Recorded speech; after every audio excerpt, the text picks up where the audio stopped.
Hi everyone, I'm Daryl. In the last episode, we explored the significance of sketching. If you haven't seen it yet, be sure to check it out. It's very important.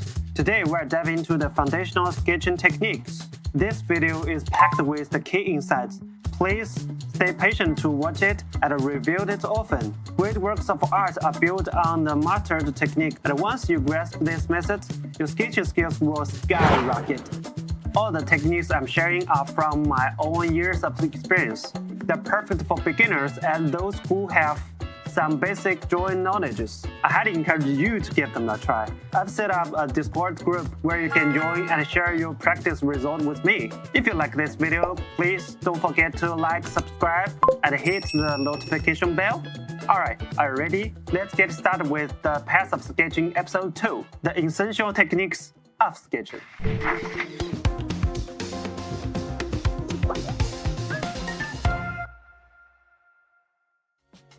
First, let's talk about the tools. What you only need to prepare is your own determination. The tools are flexible. Use whatever paper or pen you feel comfortable with, but I'll share what I use. You can use regular painter paper or a dedicated sketchbook. Just make sure the paper isn't too thin, at least 80 grams. For pencil sketches or watercolor, I recommend this Japanese brand. For watercolors, look for sketchbooks made with cotton pulp paper. If you're using markers, pick up a sketchbook specially designed for markers. I sometimes use mechanic pencils for sketching. The Red Ring and Staedtler brand work great, though they can be pricey. You can choose based on your budget. For my most used sketching tools, those would be my sign pens, point liner pens, and brush pens. I use the pen top brand, which works very well, but any similar brand will do if you are interested in how these pens perform. I did an unboxing video, you can check it out. Fountain pens. These are perfect for shading and coloring, but we will go into more details on that later. There's a lot to cover, and I don't want to overwhelm you all at once. Once your tools are ready, we can get started with some practice. First techniques. Single line practice. For beginners, drawing smooth lines can be difficult. Everything feels jagged and broken, right? The solution is simple. Pick 2 points on your paper and connect them with one continuous line. Start from point A and go straight to point B. Keep practicing by collecting points of different lengths and directions. You can even try collecting several points at once. Keep at it until your lines become smooth. And remember, don't use high-quality sketchbook for this practice. It's not necessary. The goal isn't perfection, just fluidity. Second technique, curved lines. Drawing curves is simple once you understand the principle.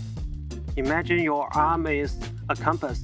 For short curves, use the wrist as the pivot point and rotate accordingly.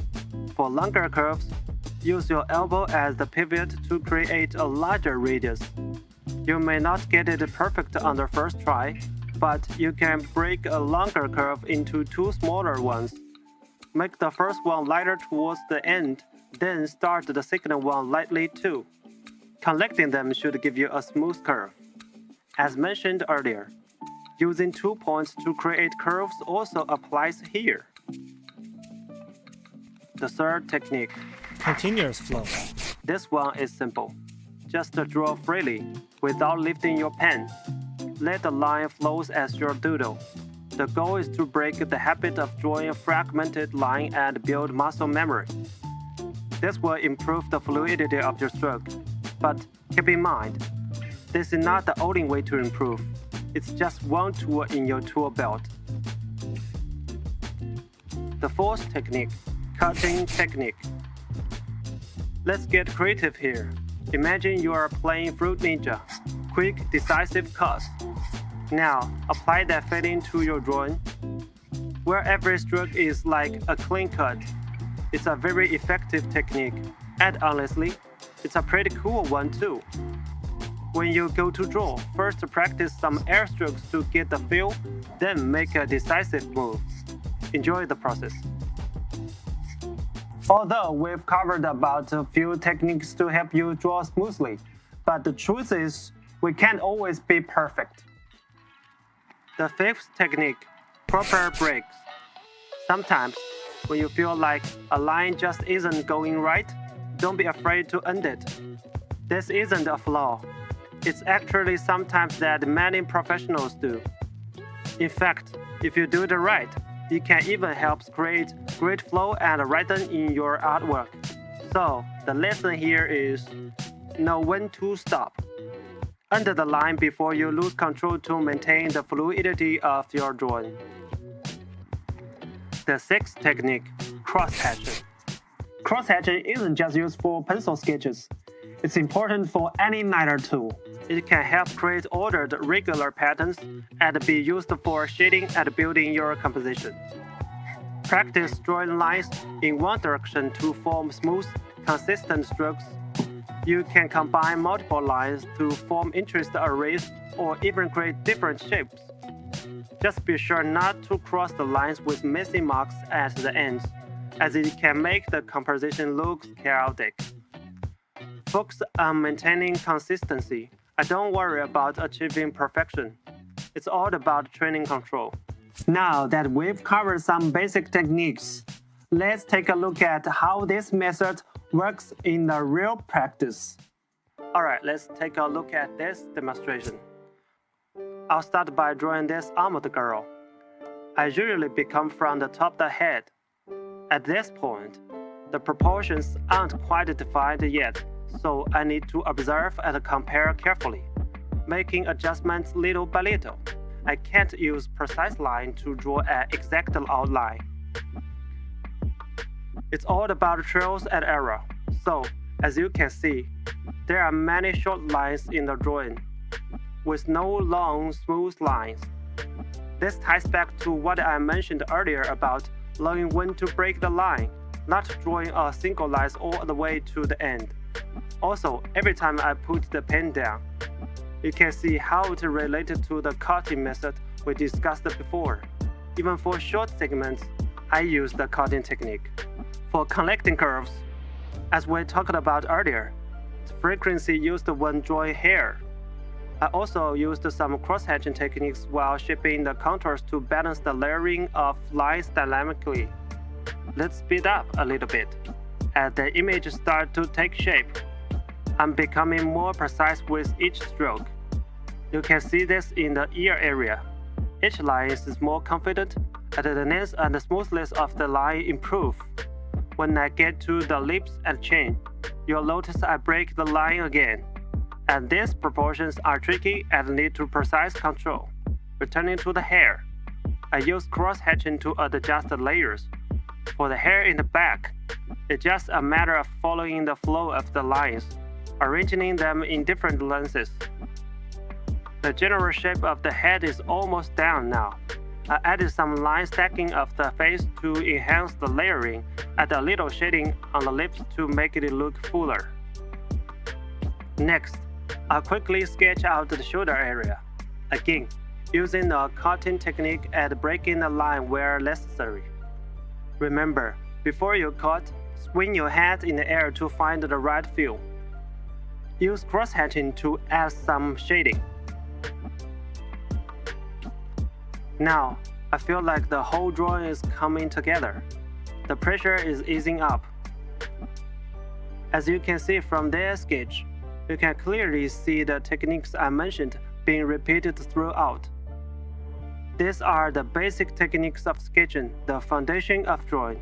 This sketch was completed in about 70 minutes. Do you think that is fast or slow? Let's move on to another example, where we'll focus more on shading techniques. Let's draw this elderly knight. The basic strokes are the same as before, cutting and breaking the line. Then I'll choose cross-hatching to create some shading.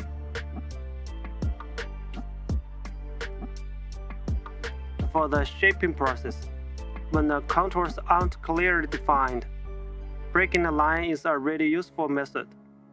Don't be afraid of breaking up the image. As long as each stroke is decisive, it won't look bad.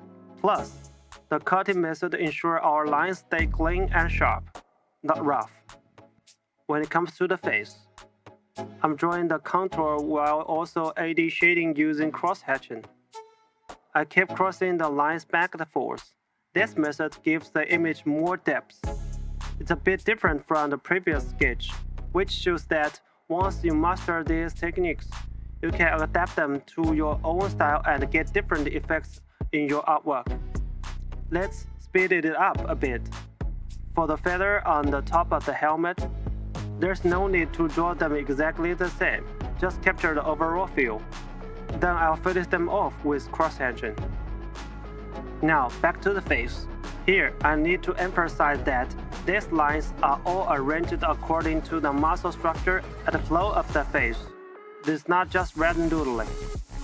This also brings up another point. You need a good understanding of human anatomy and shading techniques for this. But that's more of an advanced topic, so I'll leave that for later. Let me quickly finish this up. For the helmet, I use line combination to add volume and depth. This technique is very common in comics. With enough time, you can achieve really detailed lighting and shadow effects. Finally, I switched to a brush pen to add some heavier shading and selectively add some black dots on the chainmail. Our brain tends to fill in the missing information, so we don't need to draw everything. This is what gives the piece its breathing space. And there it is. The drawing is complete. It took about 25 minutes in total, which I think is pretty good. These are all the demonstrations and explanations for today. Please practice them often until you master it. You may have noticed that all the techniques so far are focused on using lines. But what about the shading and rendering? Don't worry, as you watched, cross-hatching can be used for shading. We will go into more methods on shading in the future. For now, let's digest today's content and focus on mastering the foundational techniques. Alright, that's all for today. I'm Daryl. I'm so glad you are joining me on this sketching journey. See you in the next video. Bye bye.